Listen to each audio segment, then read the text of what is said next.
Hi, I'm Greg Euland with Reynolds and Reynolds, and this is Connected.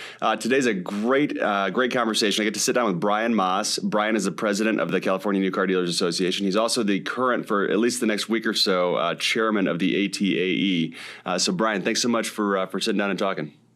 Thanks for having me, Greg. Appreciate it.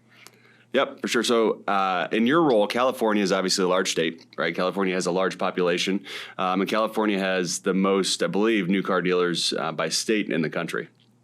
That's correct. So you have a broad perspective when it comes to what's going on out there. Obviously, California tends to be a little ahead of the rest of the country too in some legislation. So your job is both large by scope of number of dealers, but also unique in that oftentimes it seems like you're facing some of these issues maybe a little sooner than others throughout the country are. Yeah, that's true. We have about 1,400 rooftops in California. And about 85 to 90% of those are members of our association. And California has about 40 million people. And in a typical year, we'll sell 2 million new cars in California. 1 out of every 8 new cars sold in the country is sold here. So not only in the auto industry are we leaders, but also in the progressivity, if that's a word, of our legislature. A lot of new and rather interesting ideas usually germinate here, and they tend to spread eastward across the country. Yeah. So thinking about that, what percentage of those ideas, right? You see them all, I assume. You see, and you can tell me about how many are outstanding currently, right? But what percentage of those ideas typically actually make it through to a formalized bill or into actual legislation? Oh, there are lots of bills. We have about 2,500 bills that are introduced every year in California. Somewhere around 800 to 1,000 are presented to the governor, and he or she signs 85% of those. So you're talking 600-700 new laws every year. Now, obviously, not all of those affect car dealers, but a substantial portion do. One of our biggest seminar series we do for our members is our new law seminars, where we go around the state in person and educate our dealers on the laws that are going to affect their business. Not only just the laws that might affect, sales and finance or things that they have to do in their store relative to being a car dealer, but things they have to do as California business people. So wage and hour changes, other changes. And it's a daunting task. And our dealers rely on us to explain all the rules of the road that they have to follow. Yeah, and it's a lot. One of the bills that I think you and your team worked on and introduced, excuse me, over the last couple of years, and if I remember right, it was signed into law this fall, was the California Bill 473, and a lot of that hinged on really the franchise system and protecting it, right, and tweaking it a little bit, because there were obviously pretty solid laws in place. But could you share a little bit for anybody that doesn't know, maybe the high level bullets of what that that bill entailed? Yeah, so I and my colleagues that run dealer associations across the country, we're responsible for the franchise laws that protect dealers and consumers in our respective states. And periodically, every few years, we go to the legislature and ask them to update or make changes to those laws. And AB 473 was that bill in 2023. Generally, what these laws tend to do is make sure that the manufacturers can't overreach in terms of the control that they're seeking about how dealers run their businesses. And we want to maintain the independence of the franchise system. So that tends to be the yin and the yang of these bills. Assembly Bill 473, our main goal was to ensure that manufacturers couldn't compete against their own franchisees by selling directly to consumers. We're particularly concerned about announcements that VW has made relative to the new Scout brand, or Sony and Honda has made in their partnership, where notwithstanding the fact there are lots of VW dealers that would like to sell Scout vehicles, or lots of Honda dealers that would like to sell, vehicles as part of the Sony Honda partnership, the companies have been pretty vague about how they were going to sell those vehicles. And we strengthened our law to ensure that if an entity is affiliated with an existing OEM that has franchisees, they have to use their franchisees to sell vehicles. What we wanted to avoid is the manufacturer would pick and choose winners and losers. They'd decide, well, some vehicles we're going to sell through this direct channel, and other vehicles we're going to sell through this independent channel. And we didn't feel that's appropriate. If you've got a franchise network, you should sell your vehicles through the franchise network. Yeah. No, I mean, that makes complete sense. I am curious. So from your perspective, obviously you work on this stuff all day long, right? And there's two, I think at least two perspectives on this. You have the legal perspective, right? And a lot of that ties in with the work that you do, and it's extremely important. But the other side of it too is the value perspective, right? And when I think about the car dealership, right, the franchise car dealer, they're providing probably the most value in the automotive ecosystem, I believe, right? So they're providing value to the consumer in a plethora of different ways. There's a ton of different ways they're providing value to the consumer. I also believe they're providing value to the manufacturer. They're providing value to lenders. There's all these different ways they're providing value. So I always question when I see things like this. VW Scout is a good example, right? Or maybe we can talk about this in a little bit too. Hyundai with Amazon, right? Some of these deals going on. I question from a manufacturer's perspective. Where are they missing the value, right? Where are they not seeing? Where are they not recognizing the value that dealer is bringing? Because it seems so obvious to me. I don't know if you have a perspective on that. Yeah, I think some of this is manufacturers are chasing the stock price or the value that they perceive in other entities. Okay. And they come up with what I consider to be a false syllogism. Tesla's worth a lot of money. Tesla sells direct. Therefore, in order to make a lot of money or be worth a lot of money, we have to sell direct.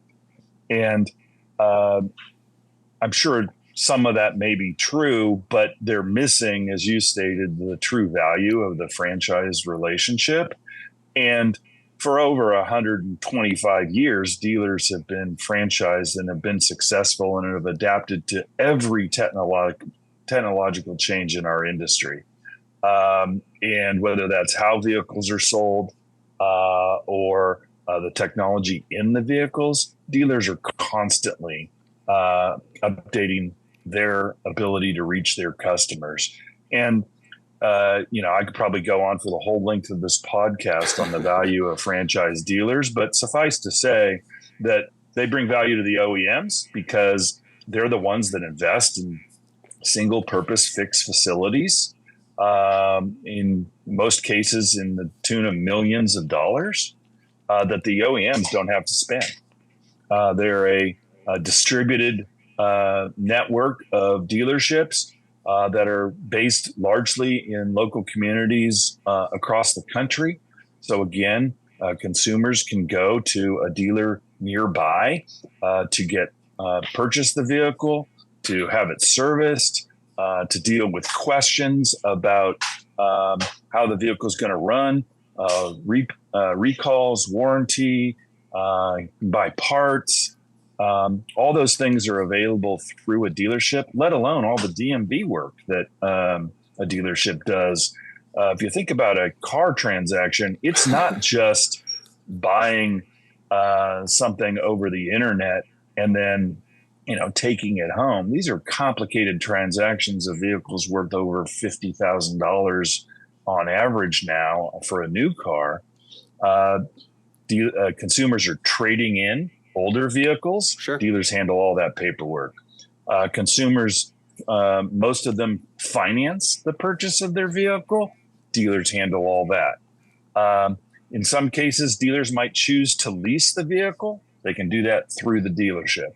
So, as you suggested, the dealers are the point for consumers to interact with securing their personal transportation needs, and are a vital part of the system that, in a typical year, the SAR is, anywhere between 15 and 18 million new cars a year in the United States. So, Right. Proud to represent them. No, that's great. And, when you think about that, you mentioned all the different ways that the dealer's adding value. And I think even for what can get lost for a manufacturer, right, is, well, consumers are buying cars online, right? They buy a Tesla online. Why wouldn't they buy a fill in the blank online, right? Why wouldn't they do that? And I think the reality is, the vast majority. I mean, you could probably give me the number more than I could, but the vast majority of consumers are going to have a trade, right? They're going to need help arranging financing, right? When you really pull the covers back, which can be, I think, difficult for some of us that maybe aren't in that position to recognize, there's a huge portion of consumers that wouldn't be able to or know how to go to their bank and get a loan for a car, right? They expect that to be part of the transaction at the dealership, and that's great, right? And it's great that our dealers can provide that service to them, but it's not a buy now button. That's not how the car deal works. I mean, you brought it up, and I agree. I think a retail new vehicle transaction is probably the most complex retail transaction certainly in the U.S. I would say more so than buying a house. Buying a car is I think the most complex transaction. So you needed an expert to help guide the consumer through that. There's just so much more to it than deciding to buy the car. For sure. And, I think what people tend to fail to understand when they look at a direct sales model like Tesla, Tesla's been very successful in doing a narrow band of things that dealers do. They're selling high-end electric vehicles to a certain class of customer who can afford them. Mm-hmm. Franchise new car dealers sell new cars and used cars to everyone. Yep. When it doesn't matter your economic status, it doesn't matter whether you have the resources to pay cash for a high-end EV. Franchise dealers serve everybody. And as a result, when a customer walks into a dealership or it starts to engage with a dealership online, they have to make sure that the product that they're offering covers the whole gamut of potential customers. Whereas, if you're not interested, again, using the Tesla example, in a high-end EV, you're not going to Tesla. They don't sell minivans. You're not buying a Tesla minivan. So our franchise dealers do, though. And, right. If you, until recently, the Cybertruck, and that's, again, a really narrow niche of vehicle, there are very few pickup trucks available that were electric, but our franchise dealers sell those. So right. I think, making sure that it's not lost on policymakers and, folks engaged in the debate about the future of personal automotive transportation understand that dealers have a critical role to play here. Yeah, I agree. So I mentioned it earlier, and I am curious on your take on the deal with Hyundai and Amazon. So for a few years, they've worked together, right? So dealerships have been able to post their vehicles on Amazon, and it's really been a lead source, kind of like a marketplace site, like a Cars.com or something like that. That's really how it's acted. You would click learn more, it'd go to the dealer's website. So now they've announced, obviously, that they're going to the next level, where the transaction can occur on Amazon. Now, the details are still, it seems, a little to be worked out. It's not completely crystal clear. But I'm curious on your read on this one, because it feels a little bit in the gray area, right? It's not like you were describing with the Scout Volkswagen relationship. but it's also not encouraging the consumer to work directly with the dealer. So there's this kind of middle area that they got, I think, toes in the water on. So I'm curious what your read is on that particular deal. Yeah, I think it's too early to know, Greg. I think we're waiting for more information from both Hyundai and Amazon. Our understanding, this is a pilot project with a limited number of dealers that are going to be a narrow band of sales to current Amazon employees. And, it's in a beta testing mode, if you will, probably for at least the first half of this year. The question that we and all my colleagues that run dealer associations have, and certainly Hyundai and other dealers across the country, is, well, where does it go next? What is the ultimate goal of Hyundai in this case and Amazon, and how involved are dealers going to be in the sales funnel or the sales process? I don't think Amazon is going to wrap vehicles in an Amazon logoed box and drop them in folks' driveway. So somebody is going to have some engagement with dealers and what have you. And really what we're trying to do, myself and my colleagues that run dealer associations, is to ensure that Hyundai and Amazon are complying with the various laws that govern how vehicles are sold and marketed in the 50 states, and to ensure that dealers continue to retain their relationship with the ultimate customer. Because let's face it, if something happens with the transaction or the vehicle, you're not driving to Seattle to Amazon headquarters to get the vehicle fixed. You're going to go to your local dealer. And we want to make sure that dealers have an active role, as they do today, in the sale and service of those vehicles.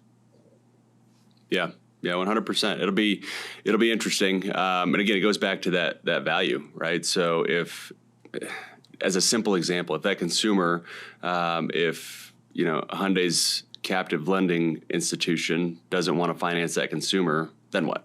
Right? Then what happens? And there's all these different variables. So it will be very interesting to see how it plays out over the next 6 to 12 months. But one to watch for sure.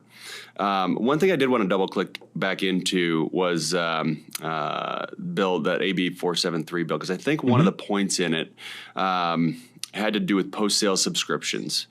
And is that accurate? And maybe you could elaborate on that. This one's really interesting to me because I think there's potential for this to be another area that dealers can provide value in the ecosystem.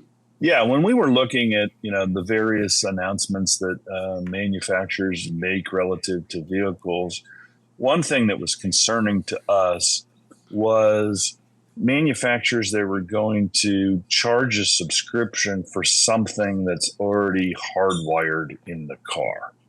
So they'd have the ability to turn on or turn off something. BMW announced in Europe that they were going to charge a monthly subscription for heated seats. Yep. Okay, you don't need software to turn on or turn off heated seats. It's already in the car. It's a feature that consumers expect. And our concern was that manufacturers go down a road where they turn off various features that consumers expect. And again, if you use your imagination, you can imagine other things, anti-lock brakes or other safety features. And we felt like that's a bridge too far. It's one thing to charge for OnStar or Sirius XM radio, where you have to have constant software updates and you're constantly maintaining a network. Sure, that makes sense. Updating the maps in your vehicle, you could charge for that. But if it's hardwired in the car and nothing is going to change, we wanted to make sure that OEMs couldn't do that. So we passed one of the provisions of AB 473 was they couldn't do that. And the California legislature really glommed onto that because the concern is when a consumer goes to buy that vehicle, they want to make sure they know exactly what they're buying.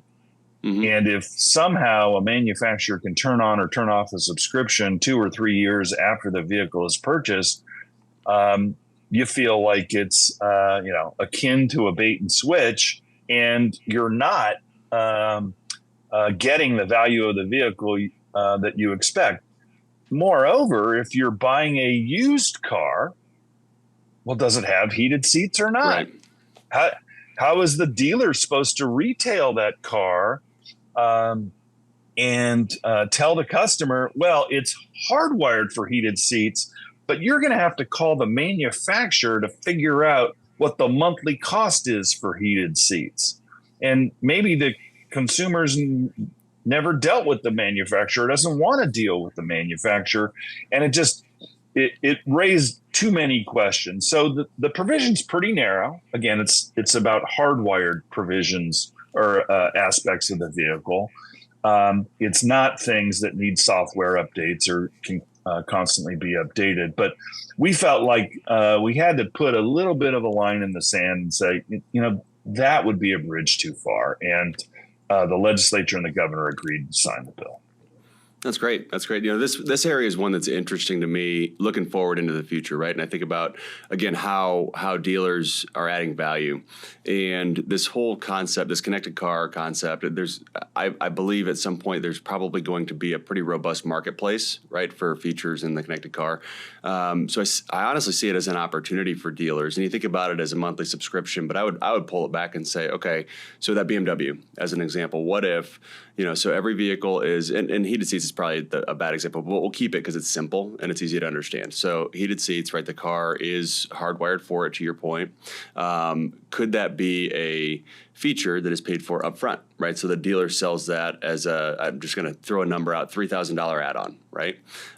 Much like they do for other accessories and aftermarket products.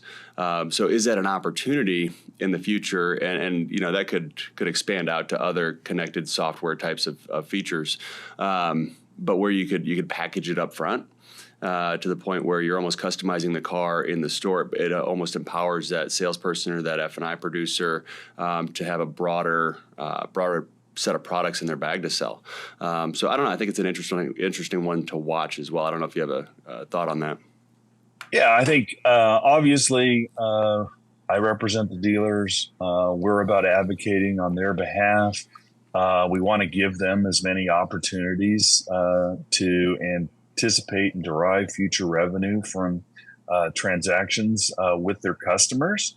But we also want it to be fair and reasonable to all parties involved. And if a customer doesn't know what the vehicle has or doesn't have, that's a real concern. And again, I think from our perspective, we dipped our toe in the water and we, said, let's at least draw a line here, and then let's have a debate down the road about what subscriptions really look like, who sells them, who derives revenue from them, how long do they last, what happens to used cars with these vehicles, what happens if an OEM goes bankrupt and you're still driving a car and there's no company to turn on or turn off the software.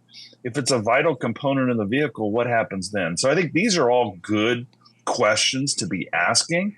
And we're going to have to engage with our manufacturer partners and policymakers in legislatures across the country to try and answer some of these questions. We don't have all the answers, but we feel like these are good questions to ask. Yeah, no, that's great. That's great. Those are excellent things to think about for sure. Another topic, shifting gears a little bit here, Brian. I wanted to get your thoughts on one that's really top of mind right now. It's topical, is the FTC cars rule. So this one is one that based on your exhale there, I assume you feel the same way I do. Like, what are we doing here? It takes, on average, I'm sure you know this, but when you print out, and this is average across the U.S., you print out a car deal, single copy, you lay it end to end. Currently, it sits at 39 feet, right? 39 feet of paper for every single car deal, single copy. That is unbelievable, right? And it's all just regulation after regulation after regulation that caused this. And then you look at this CARS rule, and it's only going to add form after form after form. So, curious your take on it. Maybe we can get into it a little bit after. Sure, happy to chat about it. I think you have to ask yourselves what's the harm that the FTC is trying to fix here. And NADA has done a fabulous job of diving deep into what was the vehicle shopping rule, and then they changed the name to the CARS rule, which belies kind of the intent of where the FTC is going. It's combating auto retail scams. That's what CARS stands for.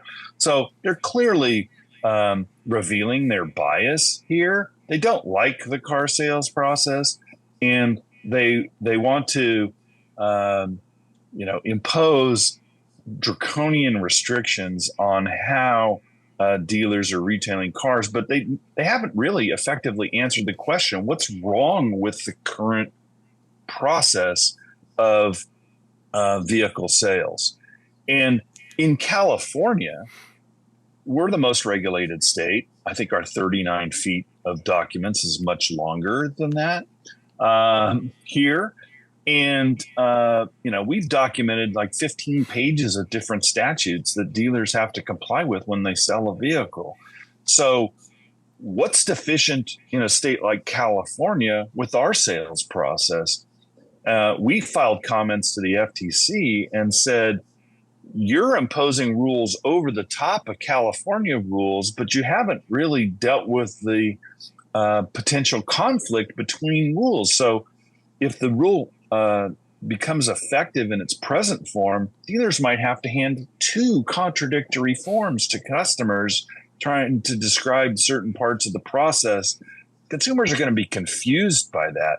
And they claim, to be honest, it's almost laughable that the FTC makes that it's going to save consumers time at the dealership by dealers complying with a 372-page rule. It makes no sense. So that being said, does the FTC have the authority to regulate dealers? Of course. Are there parts of the car sales process that can be improved? Absolutely. But the FTC really went at this with a sledgehammer, and they didn't do the due diligence up front to document exactly what the problems were. NADA's research indicated they interviewed some 30-something consumers total to come up with these rules. The whole thing doesn't make a lot of sense, and I'm grateful that the FTC has stayed the rule. Not sure if your viewers or listeners are aware of that, but NADA and the Texas auto dealers sued to invalidate the rule for many of the reasons I mentioned, plus many more. And the FTC said, well, while that litigation is pending, we're going to suspend the effective date of the rule, which originally was July 30th of this year, until the litigation is complete. So there's a little bit of a reprieve while the battle in the courts goes out.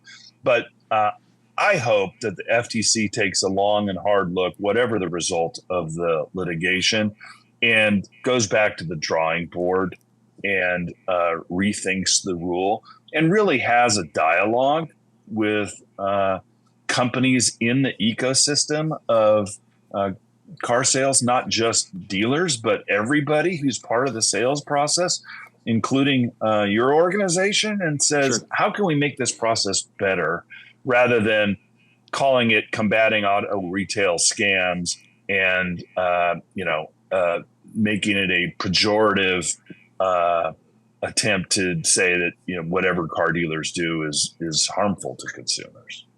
Yeah.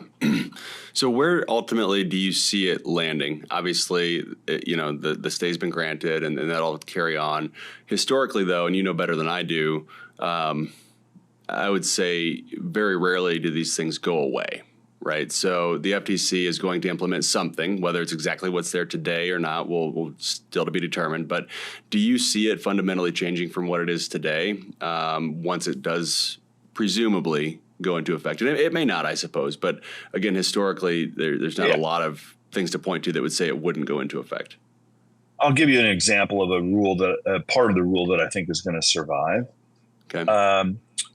In 2006, California enacted the Car Buyer's Bill of Rights, and one of the elements of that is that our dealers have to provide a pre-contract disclosure statement. We actually worked with Reynolds in developing the form that our dealers use today. And what you have to do is you have to provide this form that indicates if you're buying an aftermarket product, a theft deterrent device, or a service contract, or GAP, or something like that, you have to show on this form the price of the vehicle monthly payment of the car with that product and without that product. So a consumer can tell, oh, it's $500 a month without the product, and it's $550 a month with the product. That's a good consumer benefit. And our dealers have been living with that for 18 years now. The FTC rule has some elements of that. It's not very well drafted, but I think something like that is likely to survive. And we've proven in California that dealers can comply, and it actually provides more transparency to consumers. So they have a better understanding of what they're purchasing, and dealers aren't hiding the ball. It's evident right in the form as to what consumers are deciding to buy. And you know what? It's worth it for me to pay $50 more a month for this product, or it's not. And that disclosure happens right up front before the contract is even signed. Yeah, no, that's great. That's a great example, and hopefully, right, that is where things get streamlined too, to have an effective rule in place versus something that's broad. And to your point, it feels, and this goes across the board, but when you name something in that way, I'm glad you called it out. I said the CARS rule, and then I had it written down to make sure to kind of spell out the acronym, and you did right away, because it really does just shed light on the angle that this is being attacked at.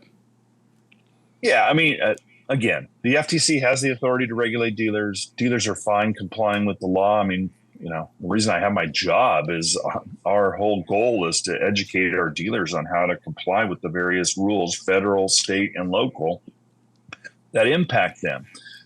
But when somebody names something a pejorative name, it belies any intent to try and make the system better, and it looks like you're just trying to stick it to the man, and that's not helpful. And especially since when the rule was originally entitled the Vehicle Shopping Rule, and then they changed the name to the CARS rule. What are you doing here? And it's unfortunate, frankly, because, as I mentioned, there are elements in the FTC rule that, if properly drafted and implemented, would make the car buying process better. But that's going to get lost in the fact that you're calling it names. And you're going to get the dander up of folks who don't have any interest in working with the FTC. And it's really unfortunate. Yeah. No, that's good insight. I appreciate it. So, Brian, another thing I just want to get your take on. Again, being in California, you typically, not typically, often see things come down the pike a little sooner than other states, possibly. What's next? Do you think? What are some of the topics that you and your team are focused on when it comes to auto retail, and what do dealers need to be prepared for? Well, one thing I've learned in my 20 plus years working for the California Association here is the industry is always changing, and dealers continually have to adapt to those changes. California is the home of Silicon Valley. A lot of technological advancement happens and starts here and then spreads across the country. So I think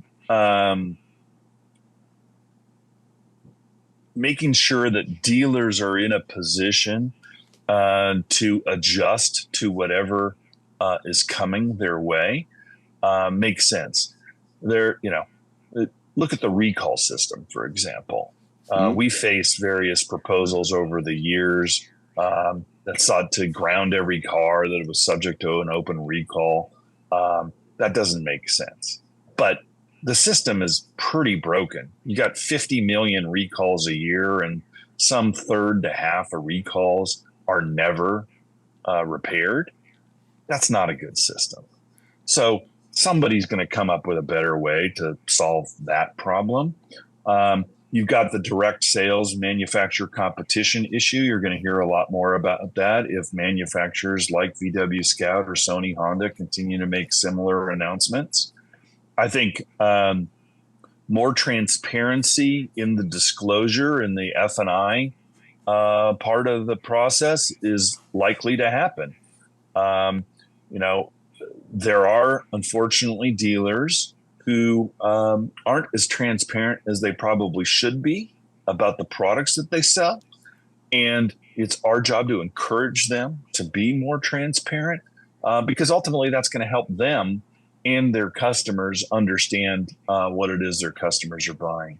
The other piece is dealers are often the point of the spear when there's a societal or transportation problem or issue. And in California, at least, because there's limited ability to make the manufacturers do things that the legislature would otherwise like them to do, they instead impose the burden on dealers. And that's why you have 39 feet of documents in a typical deal, is because, well, we can make the dealers do it. We can't control international manufacturers, but we can make the dealers give another disclosure, or we can make the dealers do a new process, or we can make the dealers do some additional thing. And what folks tend to miss is that in an individual disclosure, it might make perfect sense. Now, we have a disclosure law that passed in California that says if somebody doesn't want a front license plate installed on their vehicle, those are required in California, you have to give them the bracket, and you got to get them to sign a disclosure form that you gave them the bracket. Well, that makes the transaction more complicated and more difficult. You can understand why that law was enacted, so that somebody has the tools and the capacity to put on the front license plate. But when you pile that on top of all the other things a dealer has to do and a customer needs to engage with during the F&I process, that's really frustrating. So I think figuring out how we can respond to the technological advancements that are trying to shorten the car sales process and resist the tendency of people to want to impose more disclosures at the point of sale. You got to sign this form. The legislature passed a bill in California last year that requires 20-point font on whether or not there is an in-vehicle camera facing the driver of the vehicle. Huh. Why do they need to impose a 20-point font? And, if you go in Word or some document today and you go look at what 20-point font is, it's huge. And they have a 500-word paragraph. So the form we worked on with Reynolds to develop this thing takes up a whole page. What customer is going to read that thing? And that's just on top of all the other forms they have to do. So I think, we as an industry have to figure out what's the sweet spot between appropriate, necessary disclosure and over disclosure, so that people, shut it down, don't pay any attention, and it's a sign here, sign here, sign here transaction, and the whole point of the additional disclosures becomes lost. Yep, you're right. No, that's a great point. Yeah, that signing ceremony should mean something. It shouldn't be just all right, here, and here. So no, that's a great point. Well, Brian, this has been a great conversation. I was hoping maybe we could end on something that I think is a great thing that your organization does. I always like it when we can bring new people into the industry. And I was hoping you could just shed some light on the scholarship foundation that the CNCDA offers and what that looks like. The more that we can all learn about what others are doing, I think it enables us to bring more people into the industry. So maybe a couple minutes on that, if you don't mind. Sure. Appreciate it, Greg. Thank you. We've had for over 20 years a foundation that gives scholarships to aspiring technicians at dealerships in the hopes that if they complete their usually community college program, they can go to work at a dealership. And what we realized is, while giving scholarships is great, we're continuing to do that, we needed to broaden our mission. So we've actually changed the name of the foundation. It's now the CNCDA Foundation. We've hired an executive director, Kim McFall, who does a fantastic job. She's hired a staffer to help her. And we're really focused on workforce development more broadly at dealerships. And we have a scholarship program as part of that.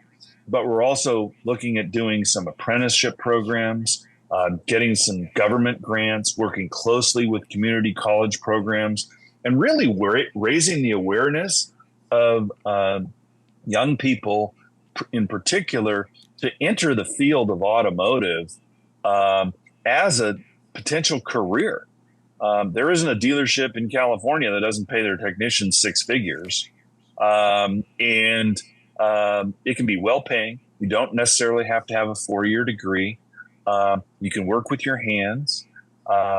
In some cases, you got to be computer proficient because most of these electric vehicles in particular are software driven. So it's a real opportunity. It's a real opportunity to open the eyes of young people to enter into our industry. And we're really excited about kind of this new modified direction of the foundation and where it's going to go. And you can expect to hear more about it in the coming years. That's great. Well, thank you for all you're doing there. And I'd just add to, you said, in a lot of cases, it's a possibility to be computer proficient. I'd say every technician on the planet that's working in a franchise dealership has to be computer proficient. I mean, you get a car in your bay, and the first thing you do is plug in a computer right into the dongle, and you're looking at this screen and trying to understand what these readings are saying. Right. You really need to be able to diag at an electrical, at a computer level to get to the root cause of virtually every issue, aside from maintenance and things like that. For sure. All right, good. Well, Brian Maas, I really appreciate you sitting down and talking. Before we hop off, is there anything else that you want to touch on? Anything we didn't talk about that we should, or anything that's top of mind for you? No, I'm just excited to go to the NADA show later this week. It's a real opportunity to connect with dealers, vendors, other associations across the country. It's really the place where the entire auto industry gathers together. And it's a great week. I always look forward to it, and really want to thank you, Greg, for taking the time to chat with me today. Oh, it was my pleasure, and hopefully we'll be able to catch up out there this weekend. So Brian Maas, president of the California New Car Dealers Association, thank you so much, and hopefully, like I said, we'll see you this weekend. Sounds good. Well, that was a fun and insightful conversation with Brian Maas, president of the California New Car Dealers Association and outgoing chairman of the ATAE.